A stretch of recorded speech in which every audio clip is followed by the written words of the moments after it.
Welcome to Food as Medicine, and thank you for joining us. I'm your host today, Kayla Malari. I am the Senior Nutrition Manager at the Food Bank. This event is presented in collaboration with the Mosher Foundation. Our mission is to provide free, equitable, evidence-based, and culturally aware nutrition education that empowers our community. So today we're presenting Food as Medicine, maintaining balanced nutrition and thriving in older adulthood, presented by Grace Omotunde, who's our dietetic intern and a nutrition and public health expert. So before we dive into the session, I'm just going to go over a few logistics as I always do. Please enter any questions that you have throughout the presentation in either the chat or the Q&A feature. We will address those questions at the end. We'll have about a 10 to 15-minute Q&A session at the end that I will host. We also have some engagement chat questions during the presentation, so please participate. We would very much enjoy that. And then you can access this webinar and any other previous Food as Medicines on our YouTube channel. I will add the Food Bank of Santa Barbara County link once I hop over and transition to Grace. I'll add all the links in the chat shortly. Lastly, your feedback always matters to us, so we kindly request that you take a moment after the session to provide your thoughts and any feedback by completing our feedback form. Again, we'll put the link in the chat shortly. Your input is very valuable. It helps us improve and as well as customize your topics that you're interested in. And so now a big thank you to our guest speaker, Grace Omotunde, for curating this fantastic presentation. Grace holds a BS in biological sciences and human nutrition, and also an MS in nutritional communications, interventions, and behavioral change. That was a long one. Grace translates scientific research into practical health solutions to prevent disease, meet community needs, and improve health equity. She is passionate about empowering people to use food and positive mental health skills to live a vibrant and healthy life. So without further ado, I'll hand it over to Grace and to lead us through this session. Thank you so much, Kayla. I'm so glad to be here with everyone. Excuse me. Thank you for having me, and I'm excited about today's presentation where we'll talk a lot about nutrition and thriving in older adulthood. So I will go ahead and share my slides and start presenting. One second.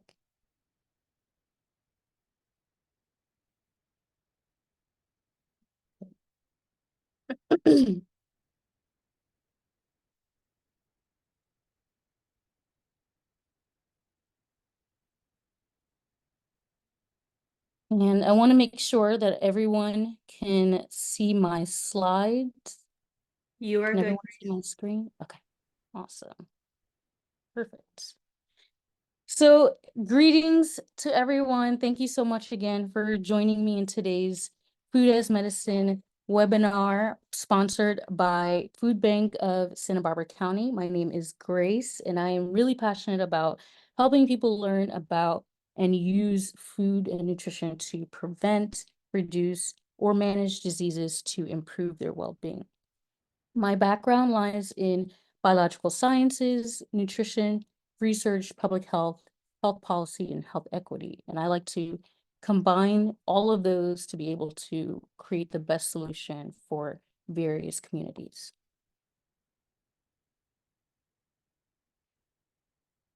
So welcome again. Thank you for joining all of us.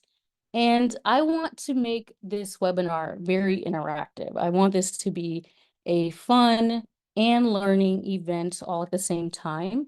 So I'm going to start off with an icebreaker. Luckily, it's not an icebreaker where you have to introduce yourself. It's more so a question for you.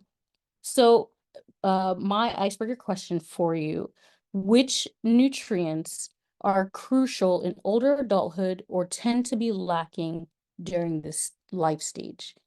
And just take a wild guess, or a lot of you may already know. So put in your answers in the chat and we will discuss them in about a few seconds, maybe 30 seconds.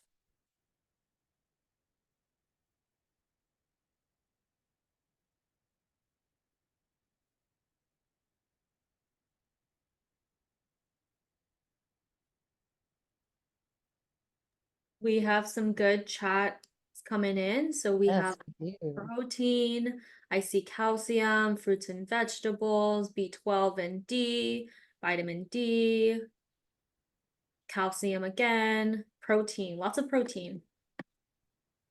Awesome. This is great because you're all correct.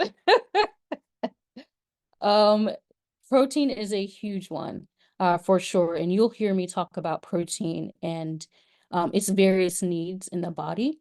Vitamin D, yes, that's going to be crucial for also a number of processes within the body. B12, yes. Calcium,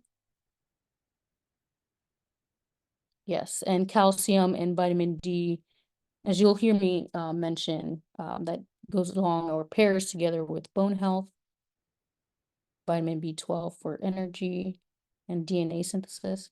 Perfect. Thank you so much. So today's webinar is going to be like that. There will be a few questions in between to get us engaged and get us learning. So I want to give you a brief outline of today's webinar. We'll start off with our introduction, which we're in now, and then I will go over our webinar objectives. Then we'll discuss meeting age-related changes and needs, and then we'll discuss how to use nutrition and lifestyle habits in order to meet and address them. Then we'll learn a little bit about meal planning and ways to use certain strategies and tips to make sure that older adults can receive the nutrition that they need.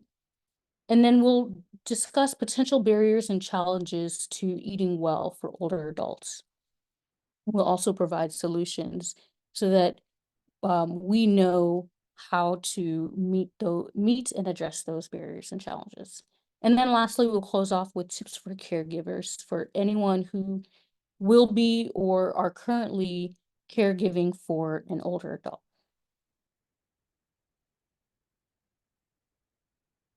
Today's webinar, we will learn the importance of nutrition and lifestyle for healthy aging. And I'm going to start off with a little tip.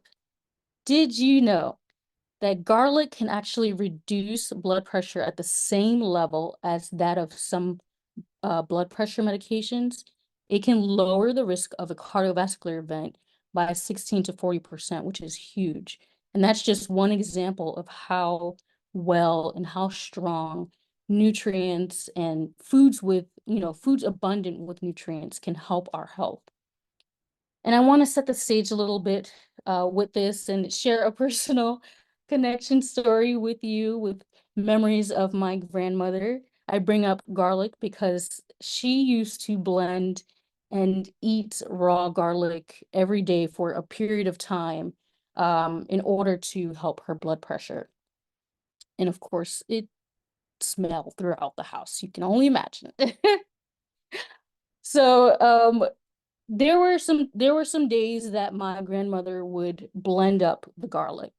Sometimes she would chop them in smaller pieces and just eat them raw. Sometimes she would include them in a meal, but it was usually blending them to drink straight away or chopping them in small pieces and just eating them. And my sister and I we got a little curious because we smelled it, which it didn't smell that great, but she didn't wince or anything. She just downed it if she blended it into a beverage, or she just chewed it and ate it like it was nothing. So my sister and I, one day, as we heard her blend the garlic, we sat down to watch her, and we thought maybe we were missing something. Maybe it's really good and we just have to get over the smell. And maybe it tastes better than it smells or looks.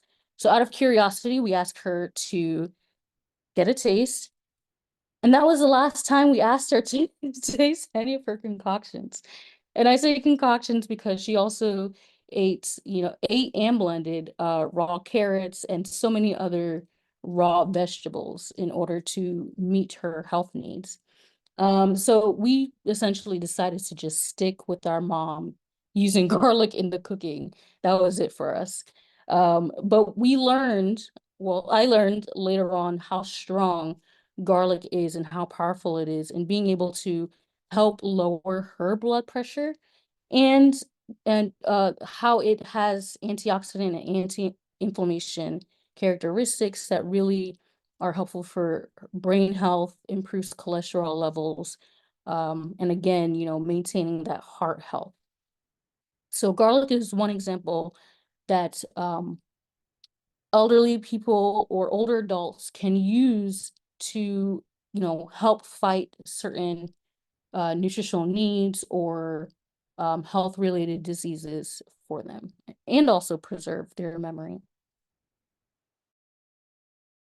I will never forget that time. You will not be seeing me drink or eat garlic raw. I'll just add it to my cookie.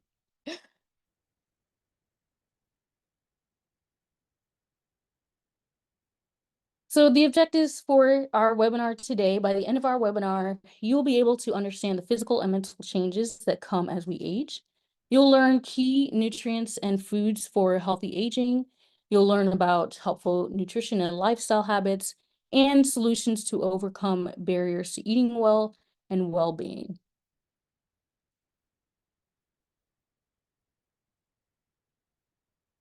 So I wanted to present this chart first, and this is not for anyone to memorize any of these numbers, but it's showing a high-level view of the changes that occur in recommendations for certain foods between adults and older adulthood. And what you'll notice if you look at some of the numbers, the changes are very minimal. There's slight changes, and sometimes they're reductions. Well, for the most part, they're reductions, and I'll explain why. So we don't want to say, reduce the intake altogether, because there are reasons to, why there are small, reduced revisions or recommendations. Essentially, what we're noticing and what research says is that as people age, they tend to lower their activity level. At the same time, they're also, and you'll hear me speak about this, but they tend to lose some bone mass and muscle mass. And it's the muscle mass that, if it decreases, if someone is not active, that the basal metabolic rate, which is the energy that is used when you're simply sitting down, not doing any activity, it lowers. So that translates into nutrient needs. But essentially, what we want to emphasize is, even if that's different, or even those small changes that look like they're reducing it, we want to emphasize the quality of the diet and the fullness of the diet to ensure that older adults are still meeting um, every vitamin and mineral needs, and they don't become deficient, and they have enough calories and energies to maintain their health.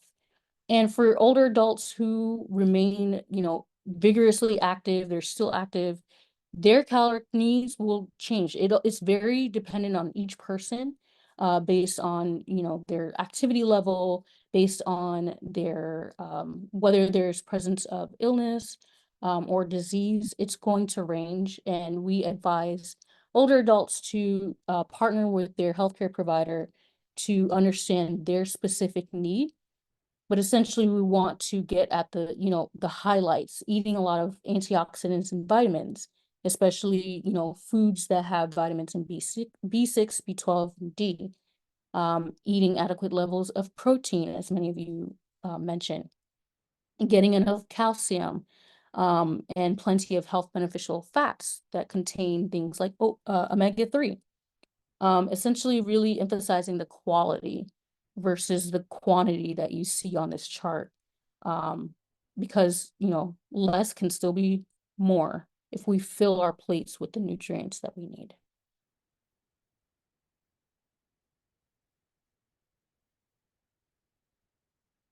All right.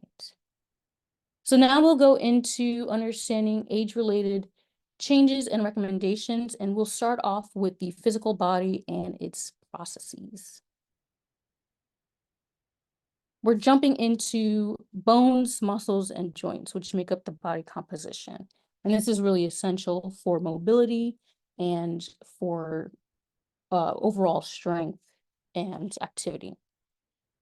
So changes noticed in older adults, bones tend to shrink in size and density, and bones are more susceptible to fracture.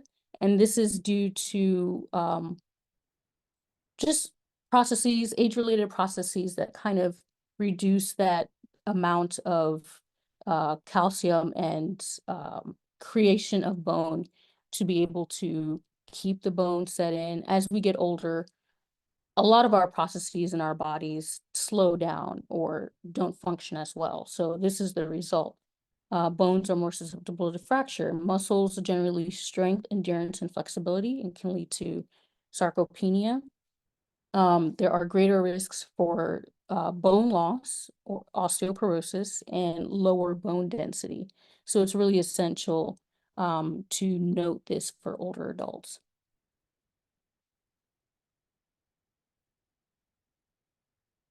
Common deficiencies we see that impact bones, muscles, and joints are calcium, vitamin D3, and protein. A lot of you mentioned those nutrients, and those are common deficiencies, which aren't helpful because those are the very same nutrients we just mentioned we need for mobility and movement and ensuring that their health and wellness is continued throughout their older adulthood age. So for nutritional needs and recommendations, we recommend protein to prevent the loss of lean muscle mass. And we generally recommend a combination of both plant protein and animal protein. For some people, they may be vegetarian or they may be vegan, so those will be plant proteins. And if plant proteins are the primary source, we recommend, or research recommends, combining a number of plant proteins together. Calcium and vitamin D are going to help keep bones strong and lower bone breakdown. And vitamin C is actually helpful here.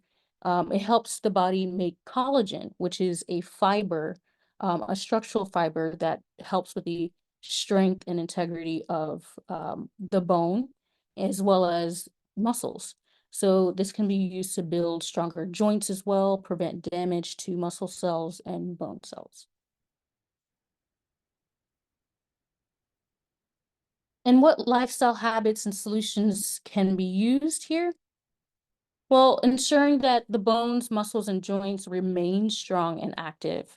And that includes being active with daily walks, dancing. We encourage gardening. You can garden with your grandchildren, play in activities with them. That keeps you moving around. That keeps your joints and your muscles fluid and active and maintaining that strength throughout older adulthood. Adding citrus fruit to a meal daily will help with getting some of the vitamin C and any other antioxidants as well in supporting bones and in muscles and joints. And then, as I mentioned, mix plant proteins in meals. So examples can include things like quinoa and lentils with broccoli for dinner, or almond butter with chia seeds in oatmeal for breakfast. So these are some examples of uh, balanced meals that can provide the nutrients to support bones, muscles, and joints.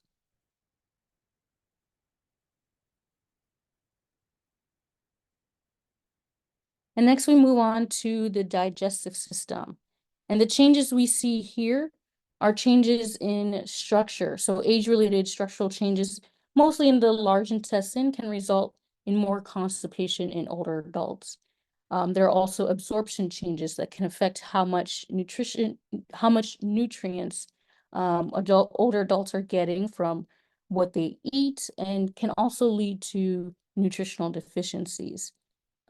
These structural changes can cause more constipation if water may be absorbed too quickly in some parts of the digestive system versus other parts that may not be getting enough water. And then excessive growth of certain bacteria, like bacterial overgrowth in small intestines, can become more common with older age and can lead to pain, bloating, and weight loss.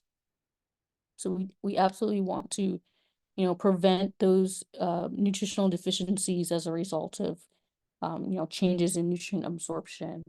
Um, and then there are also medication impacts. So some side effects from medication can change how well the body absorbs certain nutrients.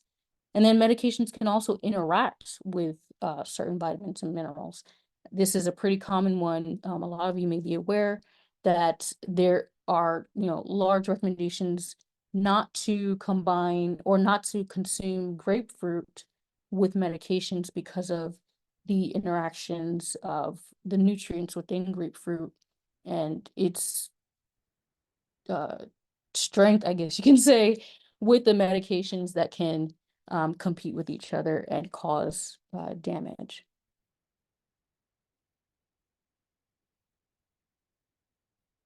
Common deficiencies associated with the digestive system include water or hydration and fiber.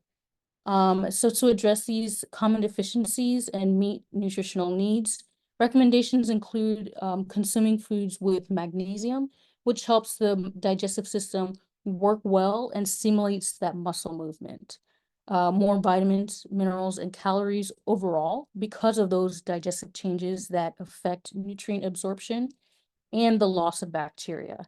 And this may, in terms of nutrient absorption, if it's absolutely severe, there are recommendations to see a healthcare provider in terms of meeting those nutritional needs that cannot be absorbed from the digestive system. And then hydration, staying hydrated will help to move food and help with absorbing nutrients.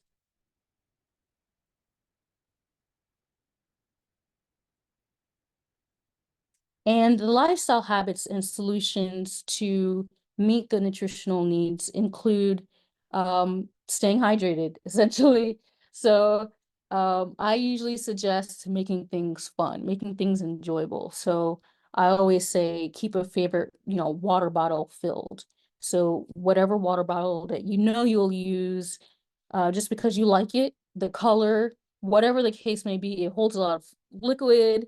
Use that bottle and fill it consistently throughout the day.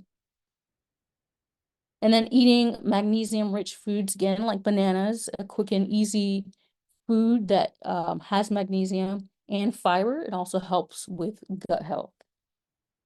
And then we want to consume more fruits and vegetables that can act as prebiotics for gut bacteria. And when that happens, when we provide those prebiotics to the gut bacteria, they can in turn support our immune health, our mental health, provide nutrients back to us like vitamin K, which helps with clotting, and ensure good digestive health.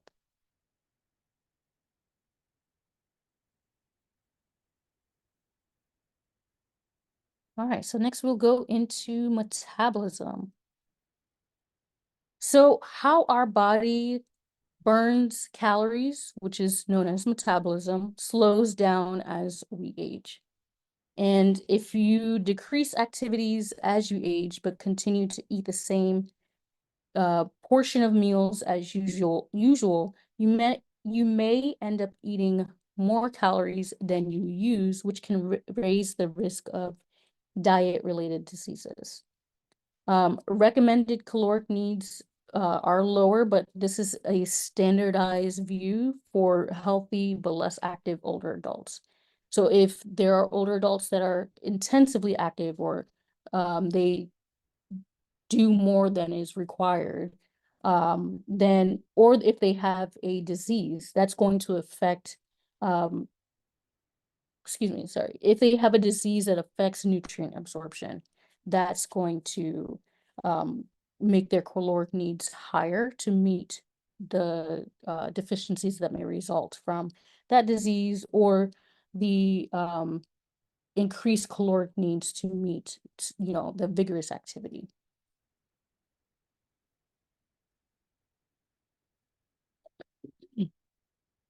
Common deficiencies related to metabolism are B vitamins. These are going to include folate, which is vitamin B9, B12, as some of you mentioned in the chat earlier, B6, B3, all of them.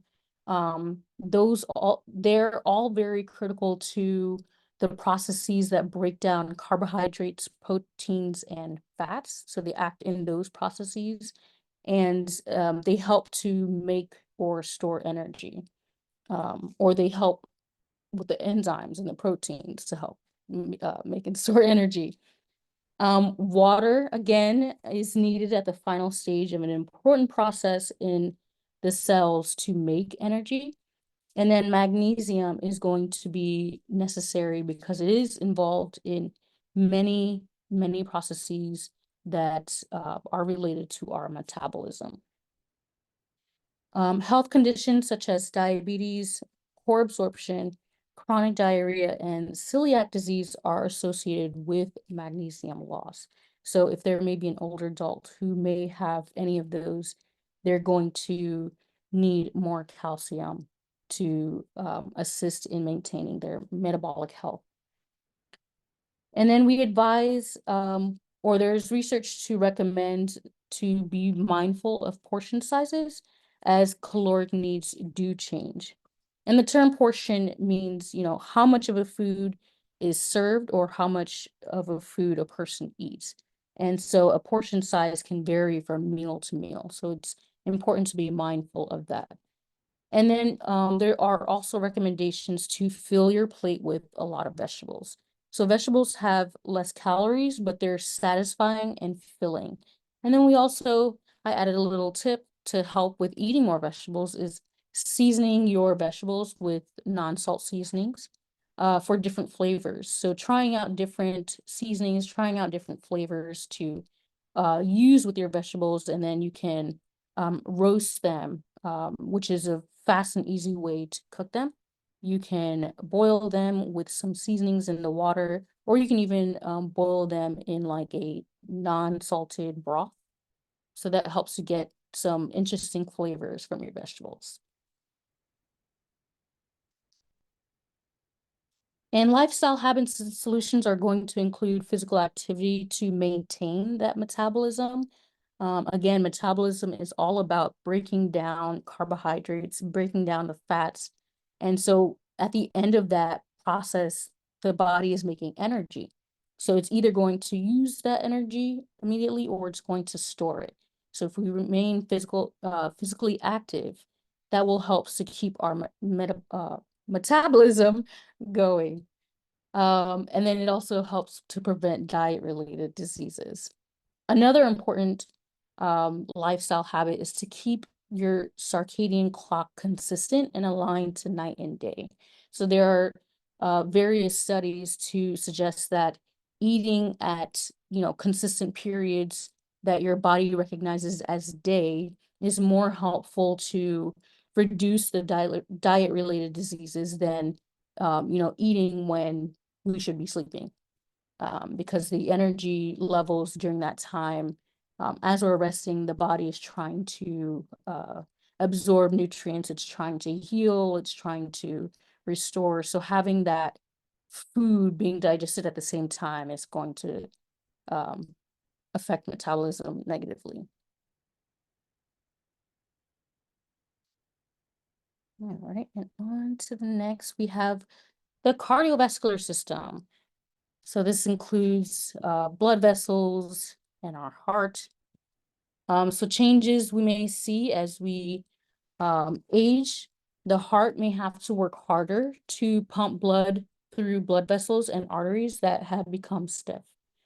And excuse me, heart muscles change in order to carry that increased workload. So if excuse me, if the blood vessels and arteries have become stiff, the heart muscles have to work even harder to be able to pump blood and oxygen to the rest of the body. During activities, your heart rate won't increase like it did before. This coincides with the arteries and blood vessels becoming stiff. Once that happens, they're no longer as flexible as they used to be. So blood flow is a little bit harder for your heart. So heart rate is going to kind of stay at a lower range than it should. And then there are higher risks of high blood pressure and cardiovascular diseases or events like stroke.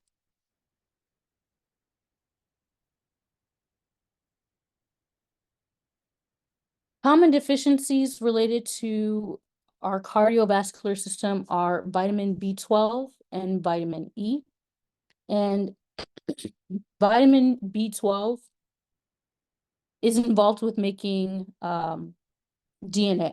So if there is a deficiency in making DNA, it's harder for the body to produce the cells and the protein that are needed for our heart muscles and our blood vessels. And that also contributes to heart-related risks and diseases.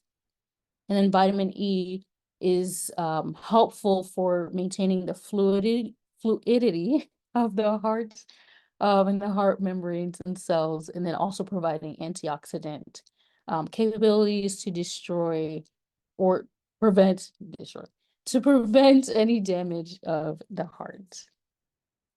Nutritional needs and recommendations include eating lean protein like skinless chicken breast or chickpeas, which help restore and build heart muscle while reducing the intake of saturated fats. Saturated fats are going to um, be, so it depends on the intake level, and there are recommendations to reduce saturated fats generally, and that is to reduce the formation of plaque. And it also coincides with how it's packaged with cholesterol. And so it's going to be packaged in these spheres called LDL cholesterol, and that is moved around the body, and it actually deposits fat and cholesterol into blood vessels. So it builds up a plaque that can obstruct blood flow, and that can lead to either a stroke if it's in the brain or in the heart, or in lower extremities. So that can be, thromboembolism is what it's called, a clot in the legs, for example. And then coupling protein with high fiber foods to reduce cholesterol levels and reduce the risks for heart diseases like atherosclerosis.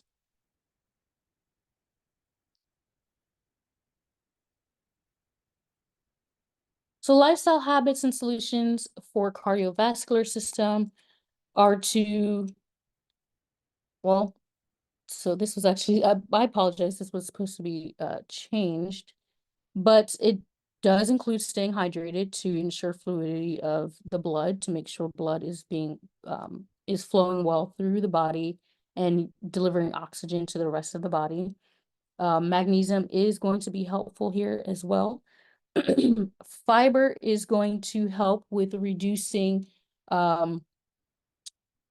cholesterol from the body. So it's going to reduce the amount of saturated fats and cholesterol that remains in the body, and it allows you to excrete it from the body when you eat it. I will add another thing here with cardiovascular system is, again, reducing the saturated fats by eating the lean protein, and then also ensuring that, what was the other thing? My apologies here.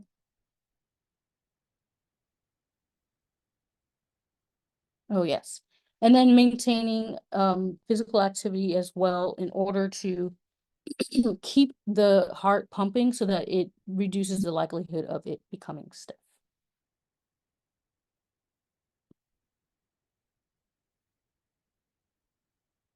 Okay, so your eyes and vision. So vision health. Changes that occur here. There is a greater risk of developing cataracts, which is classified as clouded vision, and macular degeneration. There is a greater risk of losing sight as we get older. There may be difficulties in focusing on objects that are close up. And then there's sensitivity to glare because of some of these changes in eyesight and eye health.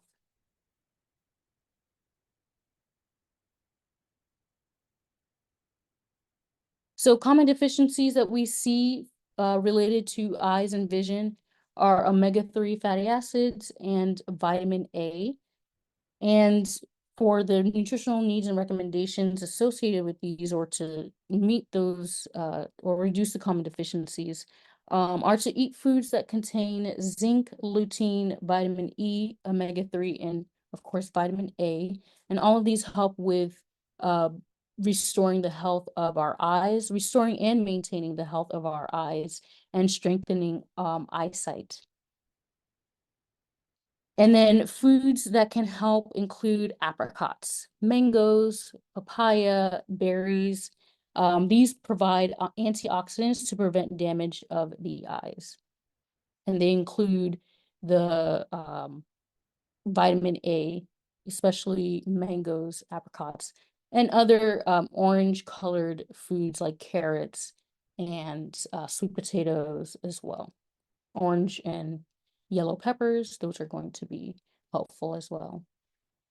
And to also consider an example food like a salad with salmon, berries, and fats with omega-3s as a meal to support eye health. And of course, you can change that salad. So it could be spinach and kale, but you can also change that to grains. So you can use something like quinoa or barley instead to increase the whole grain content of the food.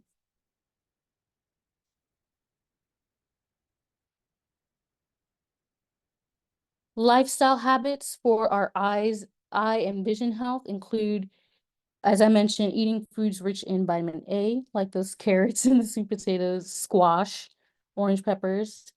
And if you use glasses like me, or even if you don't, try to give your eyes frequent breaks throughout the day, especially if you're always using or always in front of a computer and the computer is going to um, have blue light in the background. That does affect eye fatigue, or it causes eye fatigue.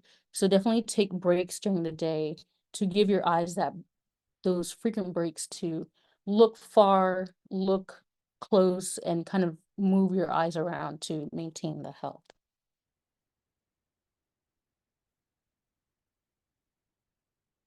All right, so our first uh, webinar question within our presentation. So let's engage. So my question for you is, how do our muscles change as we get older? And I'm going to give everyone a chance to answer within about 30 seconds. Put your answers in the chat and we'll review in just a moment.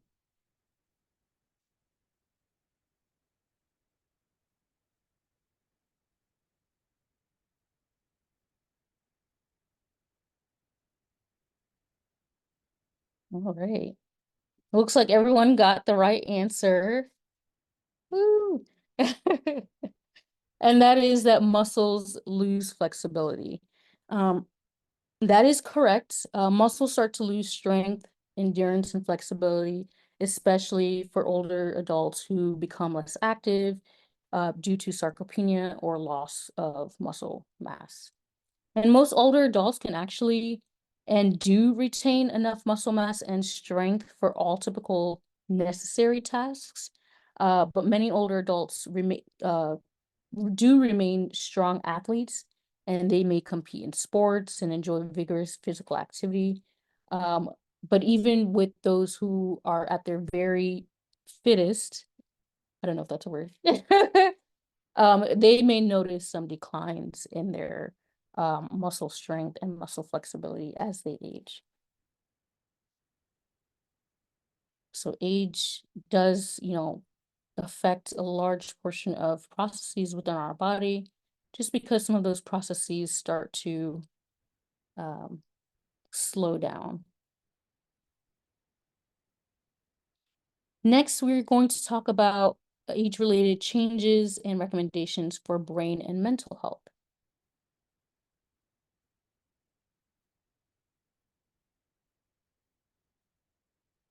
So the changes that we notice with our brain that include, cognition, thinking, memory, and mental health. That'll all be combined here. The number of nerve cells in the brain does decrease. Levels of neurotransmitters or chemical messengers. So these are going to be little proteins in the brain that help to send um, signals to each neuron in order to connect memories or connect the ability for the brain to think or the brain to help us move our limbs and move our body, essentially everything that the brain is able to do. We need those chemical messengers, and levels of those can decrease due to age. Nerve cells may lose some of their ability to connect to these chemical messages as well. So that affects the ability for the brain to function well. Blood flow to the brain decreases, and the brain works a little less well due to all of these changes. And the common deficiencies that are factored into cognition, thinking, memory, and mental health, we notice are in a lot of the B vitamins again, B6, B9, and B12, as well as vitamin C, magnesium, and zinc. So the recommendations to ensure brain health and mental health are to eat plenty of green leafy vegetables, as well as whole grains, berries, and omega-3. And those are going to contain the essential nutrients that can cause those deficiencies. So the B vitamins and vitamin C and zinc and magnesium as well. Walnuts and Brazil nuts are high in omega-3, and they help to maintain brain function. And foods like berries contain antioxidants that prevent and reduce damage to nerve cells. So as a result of the age-related changes to the brain, again, the brain may function slightly less well, and older adults may react and do tasks somewhat more slowly. The brain can sometimes compensate for that by making new connections, but generally, that tends to decline. The nerve cells and the transmitters tend to decline. Some mental functions such as vocabulary, short-term memory, the ability to learn new material, and the ability to recall words may be subtly, so in a small amount, reduced after age 70. And so this is why we recommend foods and nutrients that will support and maintain brain health, especially mental health, because that is a big factor in a lot of the ability to uh, maintain lifestyle habits and food habits.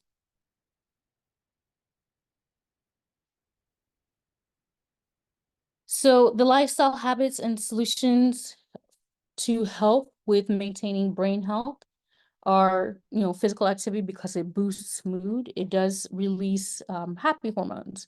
So things like dopamine and serotonin are released, and that helps boost our mood and stimulate our brain and strengthen our brain. Reducing stress by talking to a friend or a therapist certainly helps, especially with mental health. Stress does show in the body. It will show in the brain and increase the rate of nerve damage. There are recommendations to get restful quality sleep of about 7 to 9 hours each night, and to see a healthcare provider if an older adult has sleep apnea, which can come in the form of snoring, difficulty breathing, or constantly waking up to catch your breath.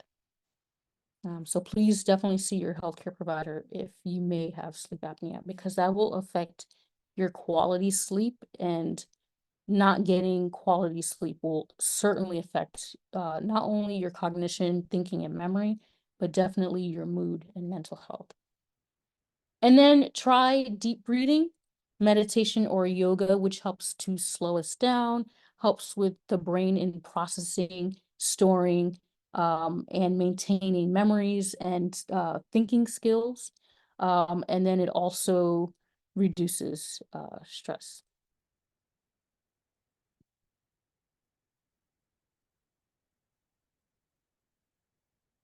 All right, let's engage again. So our next question, true or false? Blood flow to the brain increases as we age. Is that true or is that false?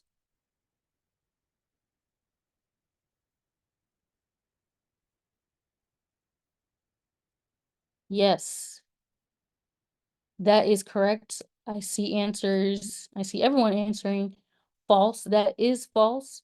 Blood flow to the brain, unfortunately, decreases as we age, and that's going to affect, again, the cognition, the ability for nerve connections to happen, and is going to, be seen as, memory changes and memory difficulties.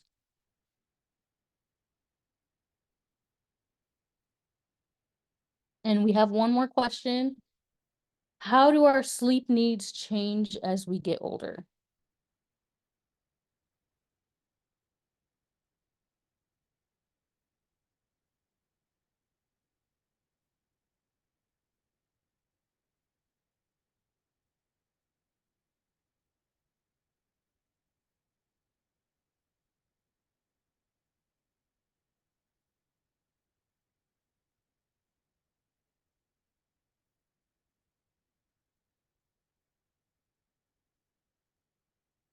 Awesome. So a lot of you answered A, and that should actually be 7 to 9, but 7 to 8 is good still. So yes, sleep needs are going to be 7 to 8 hours of quality sleep. And what helps to also foster quality sleep is complete darkness, cooler temperatures, and sometimes people use a certain color, what is it called? A color noise level. So if you've heard of the term of green noises or brown noises, sometimes that helps certain people fall asleep better and faster. And then I want to share the caveat that sleep needs do differ too from person to person, and some adults may in fact need more sleep than that. So the key here is really to get at least 7 hours along with those external settings, the complete darkness, the lowering of the body temperature, to get that quality sleep. So at minimum 7 hours. So we're going to quickly review balanced nutrition. And this is kind of like a review and a highlight of all we discussed in terms of meeting balanced nutrition. How can we incorporate all of the nutritional needs and the common deficiencies in order to ensure good health in healthy aging? So balanced nutrition enhances overall health, energy, and mental well-being. It helps with getting the nutrients that our body needs to thrive, prevent and manage diseases, and reduce health risks. Key nutrients, as we have mentioned, are the protein, the calcium, vitamin D, B vitamins, fiber. I'm also going to add in omega-3 and vitamin A. Hydration is going to be critical for older adults in lowering that risk of hydration-related morbidity and mortality that is present. There are a number of older adults who, unfortunately, because they are dehydrated, it makes their conditions worse. So if they already are ill or if they're experiencing a number of deficiencies, it can really affect their health. So regular water intake is going to be crucial to support digestive, mental, and overall health. And then nutrient-dense foods, which are going to help prevent chronic diseases and help meet those nutritional needs that increase due to age-related changes. So examples of some of these fruits include stone fruits, cherries, peaches, apricots, avocados. Avocados are going to have that nice source of omega-3 fats. Vegetables, which include bell peppers, cabbage, mushrooms, and squash. Mushrooms have vitamin D, bell peppers, vitamin C, and antioxidants. Cabbage is going to have B vitamins, and squash is going to help with vitamin A. Dairy, so plain yogurt for probiotics. So not only for probiotics, but for muscle and bone health and strength.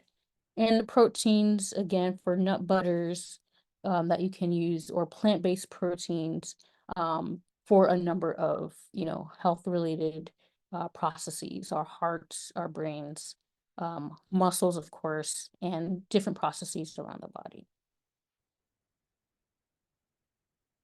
I'm going to quickly go into meal planning.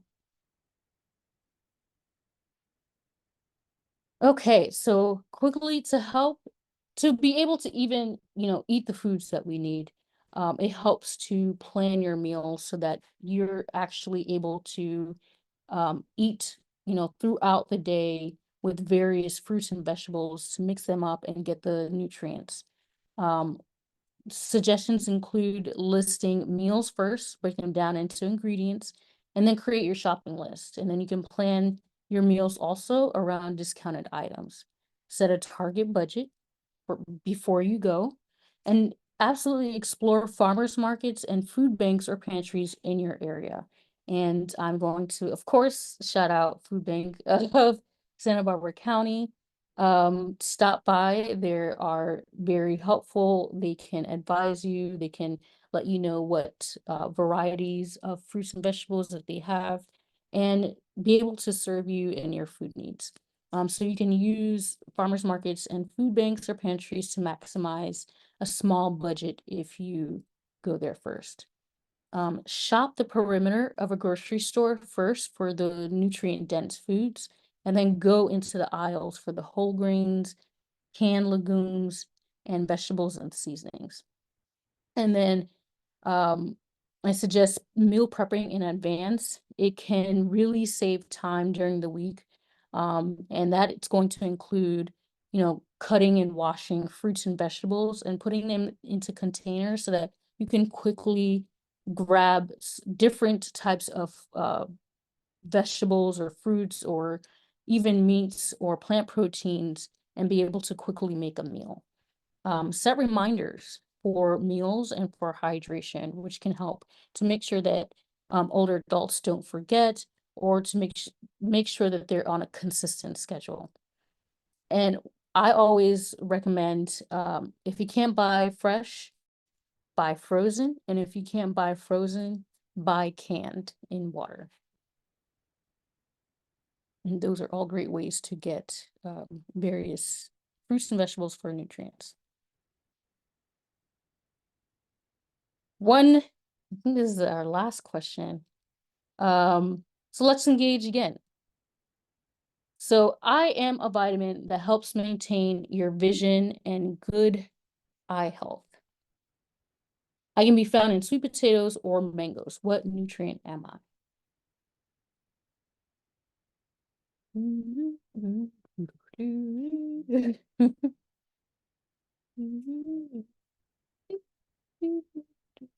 Any more? What nutrient am I? I help to maintain vision and good eye health. That can be found in sweet potatoes or mangoes.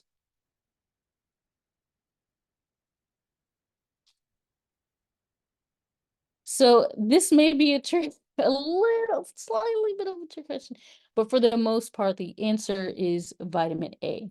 So a lot of the various nutrients that contain vitamin A are going to have various other nutrients, but the key here was both maintaining the largest purpose is helping to maintain vision and good eye health, and then also being added or included in sweet potatoes or mango. So the both of them as like primary sources, and that would be vitamin A.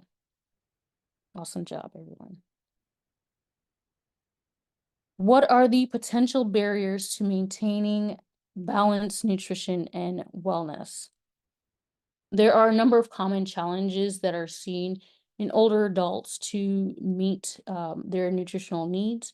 This can include food access, transportation, recovering from illness, social isolation, dietary restrictions, cognitive decline, hearing difficulties, even vision changes, which may in fact, impact whether you can read food labels, and even mood, which can affect appetite. So, what are some solutions to these um, common challenges? Getting nutrient dense foods on a budget. And so that includes checking for food sales and stocking up on non-perishables, which are going to be really helpful in terms of not only cost, but nutrient density, as long as some of those, like the canned versions, are in water. Using coupons, inquiring about discounts, and considering store brand products are going to help. And then focusing on the affordable, nutritious produce like bananas, apples, and carrots. Support and connection is going to be important to maintain mental health, to maintain good support system and good social health. And that can include cooking and making meals with a friend or family member, considering having some meals at a nearby senior center, community center, or religious facility if possible. And then if you need additional support in terms of transportation, be, willing to ask a friend or family or neighbor to be able to transport you there. Definitely include your support system in exercise and activities and grocery shopping. So it's more of an engaging activity rather than a boring, tedious one. Um, and then solutions to physical changes will include if you have any chewing or swallowing issues, or if you have dysphagia, please see a dentist or doctor right away. And I say dentist or doctor because if it's chewing, sometimes your bite may be misaligned, or swallowing issues, which are going to be, associated with dysphagia. And a doctor can help you with that to set you up with the next thing, which is occupational and physical therapy, which can help with physical challenges. And lastly, we will conclude with tips for caregivers. So that should have, I know what happened then. So for new caregivers, understand the medical situation of the older adult, obtain written permission, gather as much information as possible beforehand, and their health concerns, and discuss them sensitively. Seek help and resources, so involve family and friends in caregiving tasks to not have all of the burden or all of the uh, charge or the care solely on you. So it does help to spread the help around. Consult trusted caregivers for tips and local resources. Utilize the elder care locator. And get training. It helps to get additional training to explore caregiver training options, look for free or low cost online courses, and use worksheets to coordinate care and track responsibilities. And for those who may be long distance, um, find ways to assist your loved ones from afar despite geographical distance. Most importantly, develop a self-care plan to ensure your own physical and mental health needs are prioritized as well. And lastly, for providing partnered support, older adults do still desire their autonomy. So create an open and understanding partnership, listen and to their needs and their preferences, and provide that support. And changes can be hard, so compromise with them where needed. For them, or for older adults, the changes that they experience are going to be hard and going to be difficult for some. So it does help to listen and understand their needs and perspectives and preferences. And signs an older adult does need help is to ask directly. They'll usually let you know. Sometimes it may be hard for them to open up and be able to do so, but do ask. Notice any changes at home. Are there any changes with mobility or hygiene, or mood changes. Notice those changes. Mental health signs of mood and expressions of helplessness. Those point to needing help, and signs of declining health and behaviors, as well as memory issues, signal that the older adult does need help. And with that, I am concluding with balanced nutrition is essential for thriving in older adulthood. By understanding age-related changes, focusing on key nutrients, and overcoming barriers, older adults can enhance their quality of life and they can thrive. Thank you so much again for having me. I do apologize for going over, but I was so happy to be able to present this information to all of you.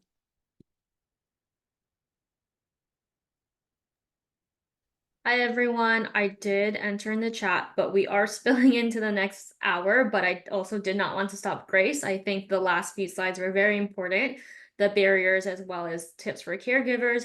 So now I just wanted to share, please complete the feedback form, and I put that in the chat, but I'll re-enter it. Truly just helps us improve our webinars. But Grace and I will stay on to answer all the questions. I've notated them. So if you do need to hop off, that's okay. We'll be on the recording. And once we send that out, you can see your questions being answered, but also feel free to stay if you have time. So without further ado, I'm going to thank everyone for coming, but then we'll jump into Q&A. So I'm going to ask Grace the questions in the orders that they came. So the first one, I think there was a couple about garlic. So Kathleen asks, I'm allergic to allium. Are there any other natural options that you can recommend?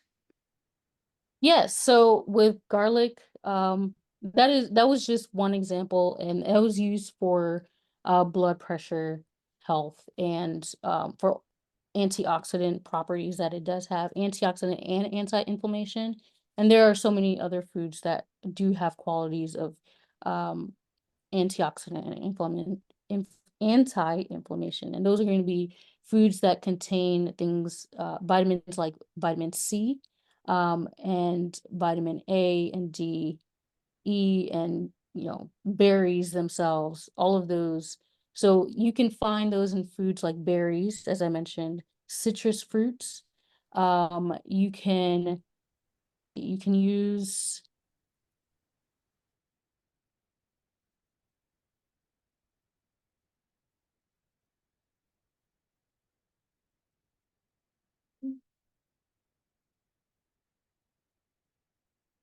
Hmm. Think I'm not sure if it's just on my end, but I think Grace is having connection issues. So let me check in with her. Okay, so it's Grace, not us. Okay, let me see. Um,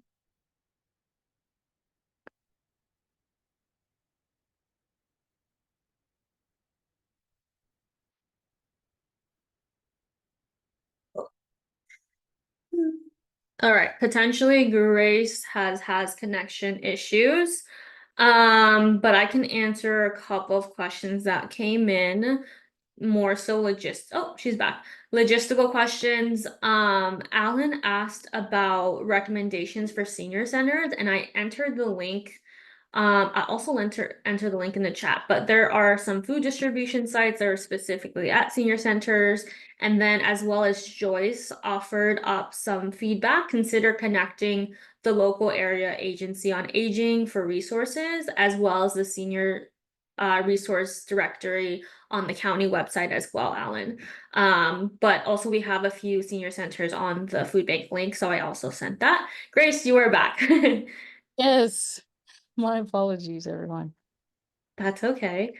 Um, do you wanna, I don't know if you finished that question or not.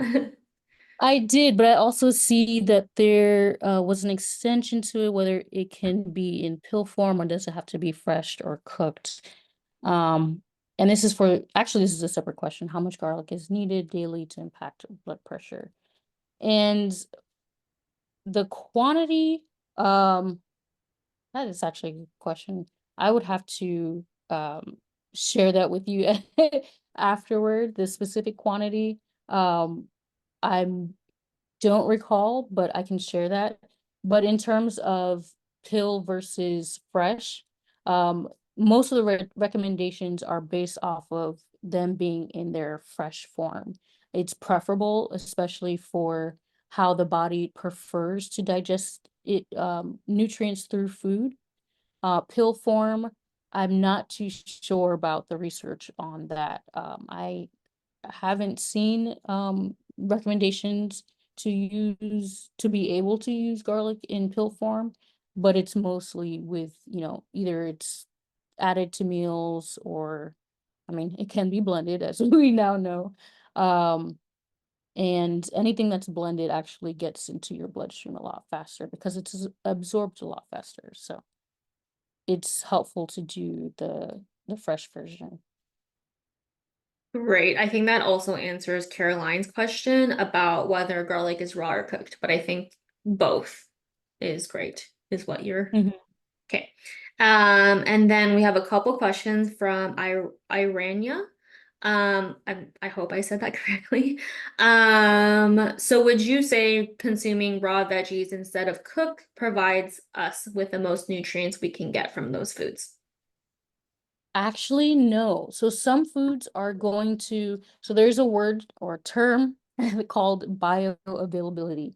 And essentially that's a point where certain vitamins are best able to be absorbed by the body. So for some foods like spinach and peppers, what happens is that it breaks down some of the fiber that keeps those nutrients kind of locked into those plants or those fruits and vegetables. So when you cook them, you kind of release those or reduce that strengthening of that fiber, and that helps to release those vitamins. So for some fruits and vegetables, you can completely eat them raw, but for some others, when you cook them, you actually get that nutrient better. So it varies depending on the fruits and vegetables. Still eat in both ways, raw and cooked. Also, I feel like potentially in older adults, it also might depend on what they can handle. I think maybe cooked vegetables might be easier to like for chewing aspects. I think we see that a lot of Yeah, times, yeah, as well as maybe raw vegetables may be harder to digest. So it depends. I yeah. think all fruits and vegetables are great, but to get the most nutrients, I think again, to Grace's point, it might be specific. Mhm. Irania has another question. I think this is referring to your cardiovascular slide about coupling protein and fiber. And Mhm. Irania, you can correct me if if I'm wrong. But what are some good examples of different coupling proteins? Ooh. So like the food sources or I think food yeah, sources. Yeah. types. Yeah. Give me a second. I actually have that list. And I'd like to share it again. But essentially, foods like I think recipe beans, ideas. Sorry. broccoli, Sorry. lentil. Oh, recipe ideas. Okay. Give me a second. I'm gonna pull up this because I'm the type of the way I cook, I like to be creative, so I can look at certain foods and say, oh, I can throw this and this and this together, put some oils on it, put some seasonings, and it's great. So let me pull up that list just a second and I can um answer that well. As Grace looks for that, I kind of want to add a note if you don't mind. So the protein Yeah. and fiber coupling, I really like to highlight this because sometimes, especially with older folks, if they're very much, they like the proteins that they like, and maybe it's hard from switching to leaner proteins or plant proteins. Another option is like, okay, have the protein of your choice, but add extra fiber. So whether that be vegetables, maybe extra beans, whatever it is, so that they still have something that they like, but also fiber to support in the cardiovascular processes as well. Um, yeah.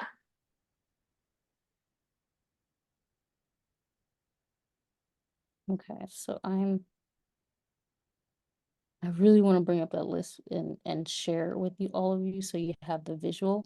I was actually thinking of sharing it in the slides, but it would have taken up more time, which I already ran over. I do apologize. I think I just. While Grace is searching, if anyone has any other questions, please feel free to enter that in the chat or the Q&A feature. We have two more reserved from Alan, but if there's any other questions, please enter them now. There we go.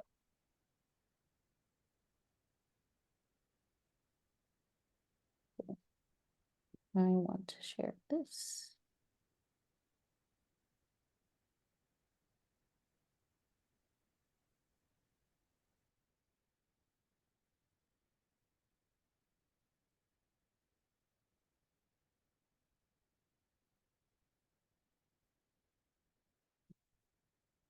So, okay. Can everyone see my screen?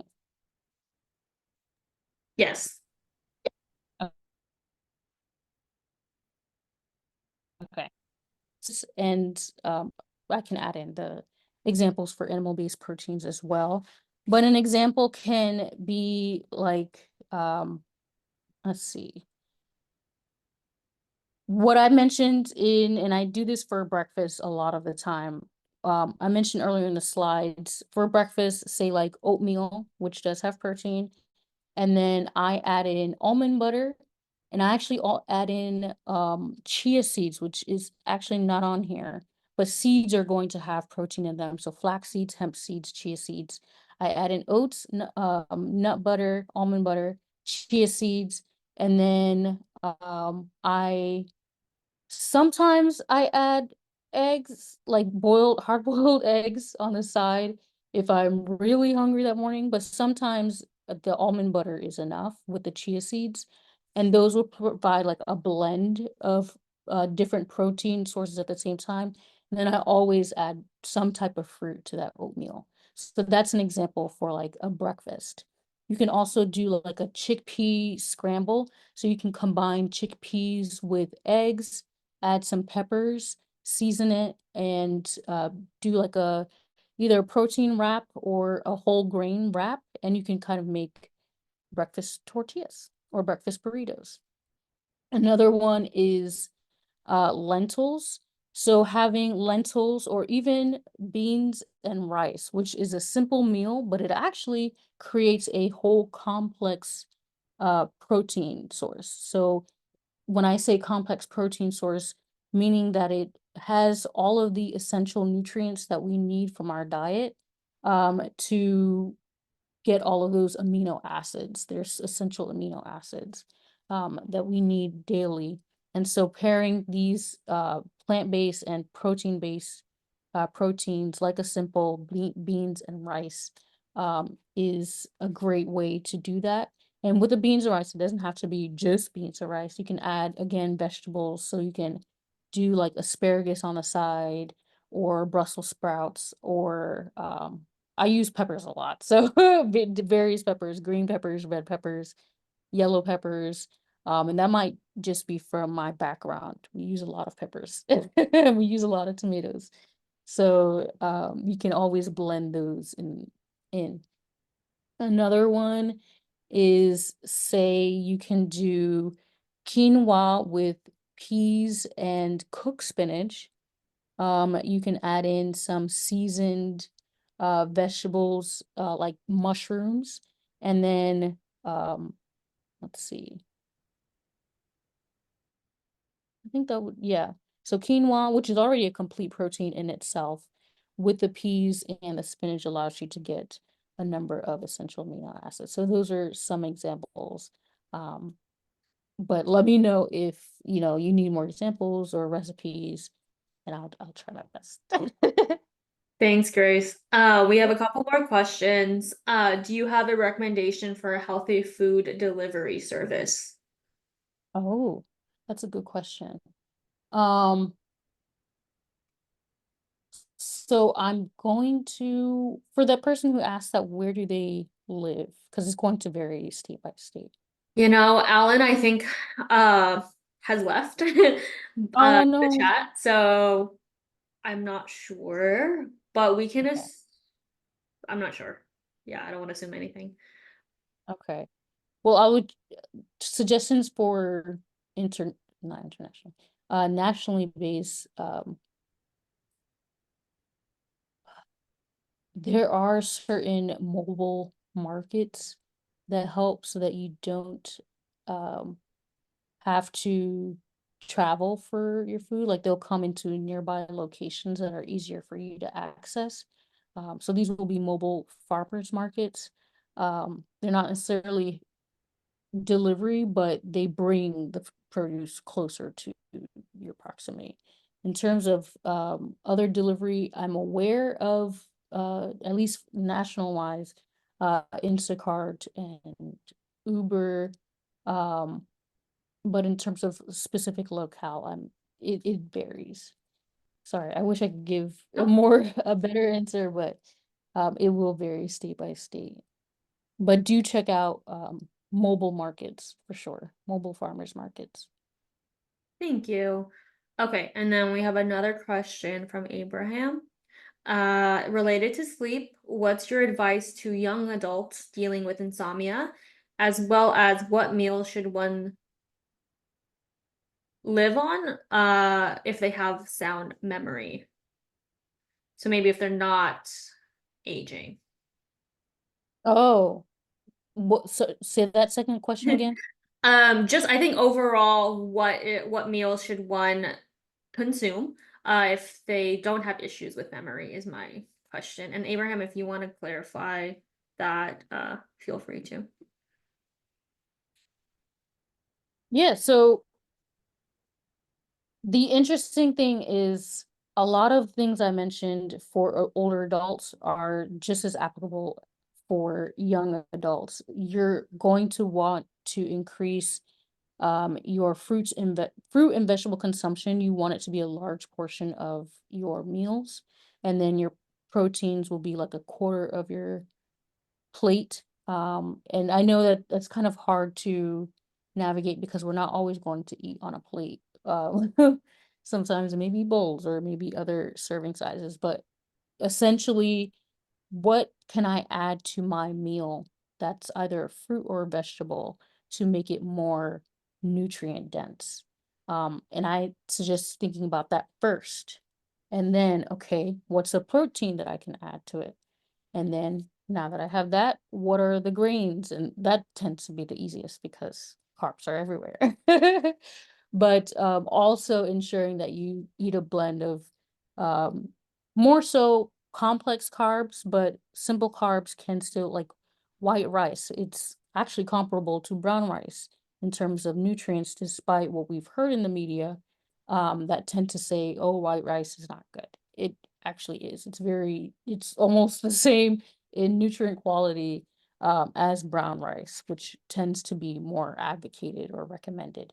So eating more of the complex carbs, so it is going to include things like oats and grains, barley, quinoa is a great blend of complex carbs and protein.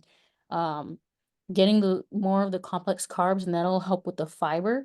That fiber, although it's not although we can't digest fiber, it helps with the gut bacteria. And then it also helps with digestive health and maintaining that movement and flow. So as long as you kind of think of it from that point, fruits and vegetables are going to have a lot of the nutrients that we need. How can I include more of that in my meal? How can I include protein? Do I want plant protein or do I want animal-based protein, or do I want to mix them? And then what grains can I use to support my fiber needs and B vitamin needs? And that generally will help you. And then oils, don't forget your oils, especially ones with omega-3 oils like olive oil, and avocado oil. I hope that helps. All right. Thanks, Grace. I think we are gonna end it now. Thank you all for joining. I hope you found it helpful and informative. And so until next time, take care and goodbye. Thank you all. Thank you.